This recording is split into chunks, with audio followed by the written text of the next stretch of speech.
12-15 लोग जाएंगे हाथों में तलवार लेकर के, जो दिखेगा ऐसे मारेंगे, ऐसे मारेंगे। और तब भी उम्मीद करते हैं कि सरकार उन पर लाठी न बरसाए। उम्मीद करते हैं शांति से हम उनकी आरती उतारे। ये नहीं हो सकता। लेकिन आपका मनमानापन था, क्योंकि आपको हिंदू आस्था के साथ खिलवाड़ करनी थी, चिढ़ाना था। तबके तक, हर एक व्यक्ति तक सुरक्षा पहुंचनी चाहिए। सुरक्षा सबको देंगे, लेकिन तुष्टिकरण किसी का नहीं करेंगे, किसी का तुष्टिकरण नहीं। सुरक्षा सबको। सारे पर्व और त्योहार लोग अपने अपनी परंपरा के अनुसार मनाएं, लेकिन एक दूसरे के पर्व और त्योहारों में व्यवधान डालोगे तो फिर उसका खामियाजा भी भुगतना पड़ेगा। हम लोगों ने इसी प्रक्रिया को आगे बढ़ाने का कार्य किया। आज एक नया परसेप्शन उत्तर प्रदेश का जगह है। बड़े से बड़े आयोजन को हम संपन्न कर सकते हैं, वो कावड़ यात्रा हो या फिर दीपोत्सव का उत्सव, रंगोत्सव हो या देव दीपावली, प्रयागराज कुंभ हो या फिर उन सभी पर्व और त्योहारों को जिनको आप लोगों ने बंद करवा दिया था। यानी थानों में जन्माष्टमी नहीं मनेगी, कावड़ यात्रा नहीं जाने देंगे, डीजे नहीं बजने देंगे। कोई कोर्ट ने, आपके समय कोर्ट का आदेश था, हमारे समय क्यों नहीं कोर्ट का आदेश लागू हो पाया? कोर्ट का आदेश तो हमने लागू कराया। कोर्ट का आदेश, कोर्ट ने कहा है डीजे बजाने पर कहीं कोई प्रतिबंध नहीं होना चाहिए। कोई आदेश नहीं था, लेकिन आपका मनमानापन था, क्योंकि आपको हिंदू आस्था के साथ खिलवाड़ करनी थी, चिढ़ाना था।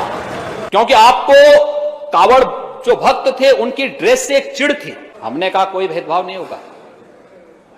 और आप देखे होंगे, यह उदाहरण है,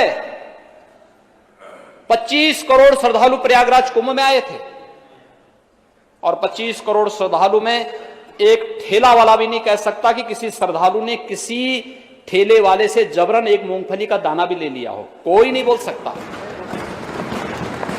कोई नहीं बोल सकता। गाजियाबाद से हरिद्वार के बीच 4 करोड़ कावड़ यात्री निकलते हैं। एक भी कावड़ यात्री पर कोई आरोप नहीं लगा सकता कि उसने किसी के साथ जबरन किया हो। अयोध्या में दीपोत्सव के कार्यक्रम में 5.5 लाख श्रद्धालु आए थे, पर्यटक भी आए थे। कोई नहीं कह सकता। लाखों की संख्या में रंगोत्सव के कार्यक्रम में बरसाना में श्रद्धालु आते हैं।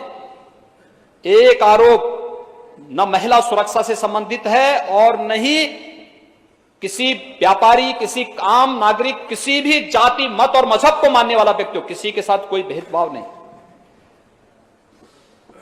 दीपोत्सव, देव दीपावली, काशी में 25 लाख श्रद्धालु आता है, कोई शिकायत नहीं। लोग आते हैं पूरी श्रद्धा भाव के साथ,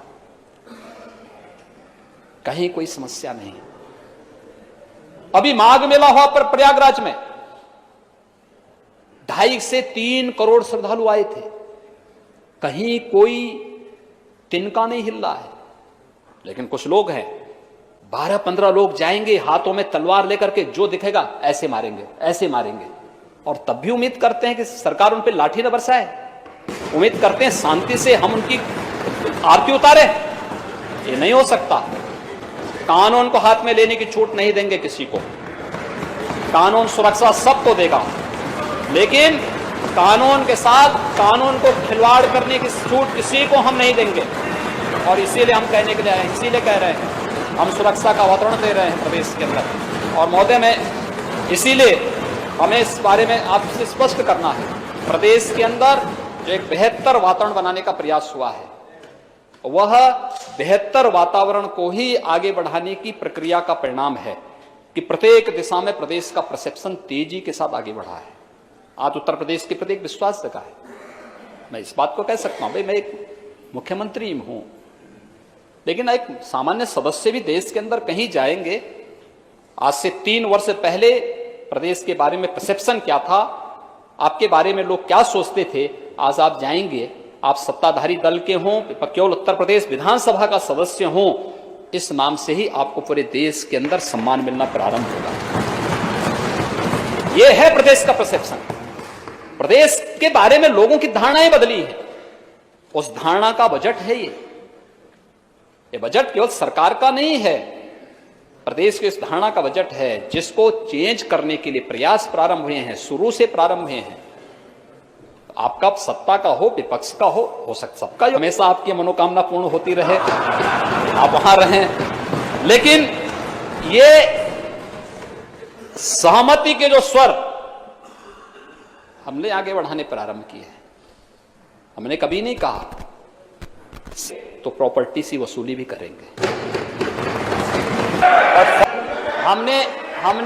हमने इसी बात को कहा, हमने कहा सबको स्वतंत्रता है, सरकार संवाद बनाने में विश्वास करती है, संवाद की भाषा में विश्वास करती है, लोकतांत्रिक अधिकार किसी के सरकार नहीं लेने जा रही है, हर व्यक्ति लोकतांत्रिक तरीके से अपने कार्यक्रमों को आयोजित कर सकता है, लेकिन लोकतांत्रिक अधिकारों की आड़ में आगजनी करने की छूट सरकार नहीं देगी,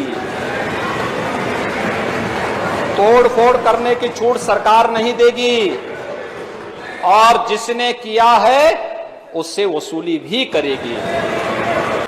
अध्यक्ष जी, हमने इसी बात को लेके कहा है, हमने इसी चीज को लेके कहा है। आखिर नागरिकता संशोधन कानून को लेकर के इतना बड़ा बवाल क्यों? नहीं, मैं यही तो पूछ रहा हूं आप लोगों से, आप लोग जो समर्थक बैठे हुए हैं उनके मैं आपसे पूछना चाहता हूं, मैं यही पूछना चाहता हूं, आखिर देश की छवि को खराब करके आप क्या प्राप्त करना चाहते हैं? आखिर देश की छवि को खराब करके आप पाना क्या चाहते हैं? देश की छवि में ये आगजनी करके, तोड़फोड़ करके, निर्दोष लोगों को निशाना बना करके आखिर ये सब चीजें आप पाना क्या, इसके माध्यम से साबित क्या करना चाहते हैं? देखिए, एक बात को नोट कर लें, और मैं इस चीज को किसी गलतफहमी के शिकार होंगे, एक कयामत का दिन कभी नहीं आने वाला है, कभी नहीं आने वाला है।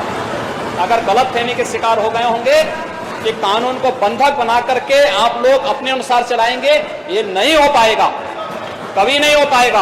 हम सुरक्षा सबको देंगे, लेकिन अगर कोई गलतफहमी का शिकार है कि तोड़-फोड़ करके, आगजनी करके, व्यापारिक प्रतिष्ठानों में लूटपाट करके वह किसी गलतफहमी का शिकार हो चुका हो, तो उस गलतफहमी को हम बहुत अच्छे ढंग से समाधान भी कर सकते हैं।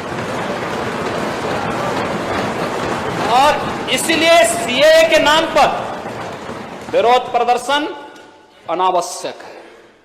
ये नागरिकता देने का कानून है, कांग्रेस की सरकार ने ही बनाया था। इसमें केवल एक संशोधन किया है, 11 वर्ष की बजाय 5 वर्ष की समय सीमा कर दी गई, और उस सबके बावजूद वो बनाए व्यवस्था पैदा करके जिस प्रशासनिक मशीनरी को डेवलपमेंट के कार्य के साथ जोड़ना चाहिए था, आज आप लोग उसको जबरदस्ती केवल कानून व्यवस्था को बनाए रखने के लिए उसकी ऊर्जा का दूसरी तरफ डाइवर्ट कर रहे हैं, प्रदेश के विकास को अवरुद्ध कर रहे हैं, देश की छवि को खराब करने का कुत्सित प्रयास किया जा रहा है। जब देश दुनिया की एक आर्थिक ताकत बनने की ओर अग्रसर है, और तब विपक्ष का इस प्रकार का रवैया अत्यंत ही गैर जिम्मेदाराना पूर्ण है। मैं इस बारे में कहना चाहता हूं, और सदन से अच्छा विरोध आप कहां दर्ज कर सकते हैं? रोज ही एक ही मुद्दे को, लेकिन प्रदेश के अंदर 23 करोड़ जनता की सुरक्षा प्रदेश के अंदर, और उत्तर प्रदेश में भारत की संप्रभुता के प्रति, भारत के संप्रभुता के प्रति हमारा दायित्व है, पहला दायित्व नेशन फर्स्ट। हम उस बात को मानने वाले लोग हैं। हमारे लिए कोई परिवार और कोई व्यक्ति नहीं, देश पहला है, और देश में योग्य नेतृत्व है, उनके सानिध्य में पूरी व्यवस्था देश के अंदर भारत को एक भारत श्रेष्ठ भारत बनाने और भारत को दुनिया की एक ताकत बनाने की ओर जो अग्रसर है।